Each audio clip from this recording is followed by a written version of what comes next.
Hello and welcome back to the channel. My name is Krashy, and today we're going to be checking out the finals match, the grand finals match of this Rush.gg tournament that just happened today. We're going to be checking out TTV, Team Lovedy's, Goof's perspective, usually the cram player that we like to watch, but now playing SYLVEON. So we're going to see SYLVEON come out in tournament performance. I'm not super familiar with the team that they're playing in, so I'm sorry for the lack of representation there, but we got Zugrug on tank, Toon on the jungle Venusaur, Lutano in the top lane on the Lucario, with Indy on the Eldegoss. So this is a very kind of standard team comp that I would expect to see. I'm going to go ahead and turn on some of the audio so we can kind of listen to their comms a little bit.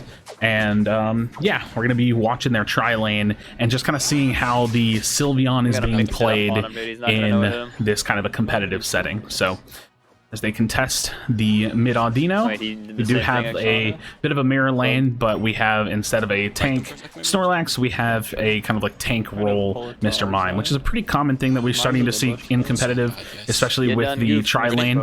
It tends to try to slow down the tri-lane and just be really disruptive, but you can hear the good communication come out from them. They call that Mime could die there, but he uses his eject button and gets out of there. So now they're going to try to contest their farm. He got it, got the kill, very nice, and we're going to be moving into Hyper Voice. Now, with the nerfs on SYLVEON, I'm going to turn this down a little bit. With the nerfs on SYLVEON, now he got that farm too. We do see kind of the meta for SYLVEON shifting away from Mystical Fire. I mean, maybe it wasn't on Mystical Fire anyways, but it seems like the obvious choice now for Eevee is the Hyper Voice. It's just what does the most damage and how you can really play it with her. So let's see. Really putting focus on hitting that enemy player there. Did get one of the small Bs. You can see the focus is really on just like trying to get some damage done there. Still 3, by the way. Big damage. I pop in one. I'm still 3, by the way. Look at this. Look at the damage. Nice. Kind of forces positions. They can use that Snorlax to really secure a lot of the farm. You can see Goof's not going out of his way to secure the farm with this character, and they're kind of letting like Zugrug and Indy, you know, chip at it and then get that final hit with like the tackle kind of combo. So really good damage, because every time you burn damage like this on someone, it forces them to have to go heal, to back up, to use a berry, like anything you can do. They got so much farm out of this game. So just for the sake of context, I didn't really look back at the whole series. I don't know if this is like a 2-0 win or a you know, a 2-1 win. I think it's a 2-0 win, if assuming it's a best of 2 or a best of 3. If not, it might be a 3-0 win. But regardless, this is that grand final series of the Rush GG. So got the 1v1 Lutano in the top lane. A little bit of influence from both jungle SYLVEON, Venusaur. Fight them, guys. How many V's in this game? That's an early rotation. So Lutano got beat there. Crab, so he's I want a small voice duel. Over my bed. And they're just kind of hanging out in bottom lane till the 720 Vs. I'm assuming it's going to be Calm Mind. Be very surprised. Yeah, going to be Calm Mind. I blow them here. Nice. Big damage. They just have this Eldegoss stuck. I mean, like, what can they do? And now he hard focuses on burning there. They destroyed this lane. Really, really good job in this lane. I just want them again. It's actually just such a demoralizing position to be in. It's so incredibly hard to come back from something like this. He's one. Yeah, I'll pull it. They're running at me top. Okay, is that good this point? Fine. You guys have to do this. They're really starting it already. 2 on my slam. Lutano's down again in the top lane. They're really trying to burn it here. And they get it. Okay. So it was a really nice huge slam or heavy slam from Snorlax, because I think it really stopped the SYLVEON from trying to get close in there. Are we pushing the point, guys? Oh, Yeah. They want to contest, but they were killing the Mime. Okay, so they finished the Mime, and as long as Goof keeps his positioning, they can just kind of step in there. Venusaur coming out, so that's jungle ult influence here, so they won't have that on any kind of top lane. But there's just no way the enemy team can hold. I mean, they're just not strong enough. By the way, I took all top farm. And they're really just starting to snowball this game. Pressured to break that point. No me turn. Nice. Great points. I'll say bot for now. What was that, like almost a 20-point overdunk, something like that? Maybe more. Okay, shit. There's no farm in top here. Probably All yours. Bees are going to be coming up in 10 seconds from now, so they'll leave somebody down there at minimum. They may not full hard rotate over, just kind of mirroring and looking at what their enemies are doing. I mean, if they have 3 here, there's no reason to go anywhere. Looks like they're gonna rotate bot, so I'm rotating. They're looking to play off those bees. I got the If big they would have hard rotated They're here, they running would us have given hard they would give it a lot of bot. farm here. I'm blowing them. So they're gonna start trying to just like hard force here. I'm breaking So top. the enemy team stays bottom. Let's talk about this for a second. The enemy team stays bottom because they probably don't feel confident that they can go for the Rotom. So if you can't go for the Rotom, rotating up to the top lane after you lost Dreadnought doesn't really get you anything. So what they want to do is they want to try to hard contest here in bottom, and they probably are hoping that they'll leave bottom and go to Rotom, so that way they can, like, I don't know, 3v1, 4v1, get Bs in the bottom lane and get a tower, but they don't let them do it. So that's really probably their goal, and Goof and the team are just doing what they can. So he has to ult there to not die, which is good. That's going to give him that buddy barrier. They have really good follow-up. So, you know, he had to use his ult, but it's for the sake of not giving any points. So they don't give any points in the bot lane. They don't really give much experience. They give a little bit of experience, but that's to be expected. And the way that this all happens and the way that this happens and the amount of time that it takes, we already have a dread timer like halfway done. A large ladder, 11.5. Kind of getting in a little trouble. Kind of crazy E speeds. They're gonna need to get some heals in. I can whip. But Goof is chilling. Yeah, we fight. Grabbing Barry and 100%. I'm all 4 taking levels. Goof's chilling. Look at the damage, man. I mean, like when SYLVEON gets ahead, it's nice. Yeah, I have my ult still. And that's the other thing that speaks about mirror matchups too. Like Start it. that's kind of an issue I have with competitive. This isn't really related, but the issue, like having mirror matchups in competitive, it's like, how do you come back from that? It's really, really hard. Okay, we don't actually have dread. Yeah, with a. It's fine. Just play slow.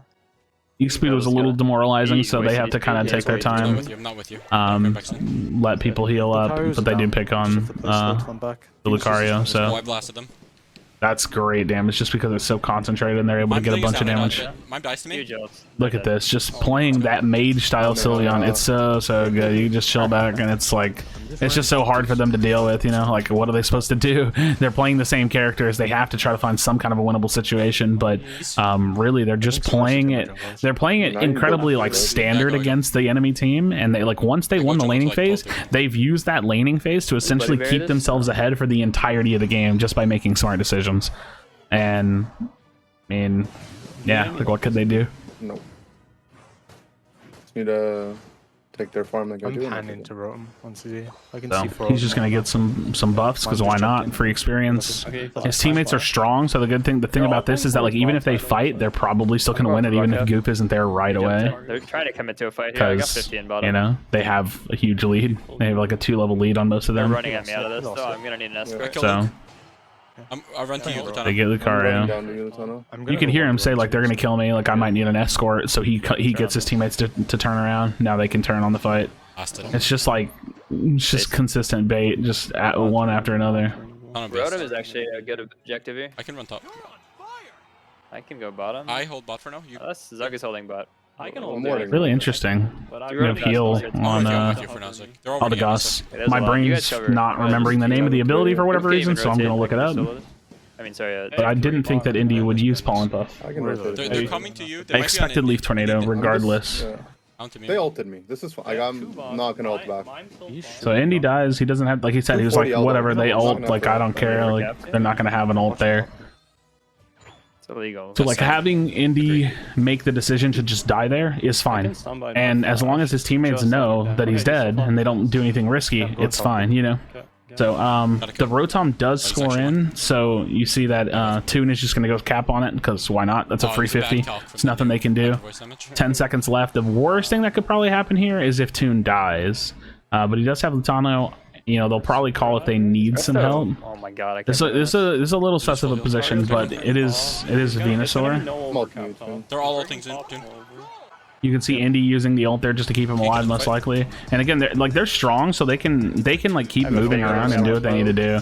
But I'm assuming an ult. Yeah, I was gonna say I'm assuming an ult's gonna come out here soon. But they're really just like winning the fight, even though it was a really scrappy fight. But again, they're just so incredibly ahead. Toon needs to move. I'm just gonna buddy you. Nice, big buddy berry. Someone should have buddied too.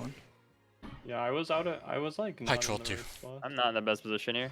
I was Okay. north of the screen, so I couldn't see anything. So they're just backing up. We'll see how they play the rest of this, the last like minute and a half, because there's still time to lose. Technically, the Pollen Puff been working well to keep them alive. Vessel's dead. Okay. Huge. So they have the shields, they have the heals, like they're really just like hard leaning into the full support build from Olagos. They're all top side right now. Let's play around separate. Yep. You see how they're like mirroring them and they're looking aggressive. They want to keep them from being able to get in to even make decisions. But they also don't have to be overly committal. So you can commit to a fight and win it and then take Zapdos, or you can stall and force them to be committal and then just be prepared for it. So you can hear the call, they're flipping, but they're so desperate to get in and they're behind that they're just forcing themselves into a fight that essentially they can't really win. But that's kind of to be expected. You know, you don't really have a chance. So is for anyone who had anything dumb to say about us lagging last weekend. So now 4 players are down. Nothing more they can do. No need to do Zapdos or anything, and they just close us out comfortably. So GG's. GG's. Job not done. All right, so this is one of 2 tournaments that they played today. I think the other one's still going on right now. So big shout outs to TTV and Goof and the friends over there for putting on another performance, showing us kind of how the SYLVEON plays and performs in that competitive setting. Paul and Puff, I don't know if that's a usual pick on the Eldegoss, but can't deny that the sustain is definitely there, so you can throw out those heals and shield. But really, the biggest thing is like they're playing fundamental Pokemon Unite. They just are so good at communicating with each other and so incredibly good at you know, taking the advantage that they get in lane, which is the skill, their skill level and their ability to perform as a team, and using that to make consistent, strong decisions to stay ahead. So really awesome to see. I think it's an awesome thing to watch. And, you know, you got to aspire to play like that whenever you're playing in a team. It's a very different game than playing just the online solo ladder or, you know, duos or trios, anything like that. So as always, friends, thank you so much for checking out this video. Please drop a like and subscribe if you're new to the channel. I think we have like 50-something odd % of y'all are not subscribed. So, hey, if you've been watching the videos, I'd appreciate to have you here. Check out the link in the description, join our Discord community, but be sure to be kind to one another. Tell someone that you love them, and I'll see you on the next video.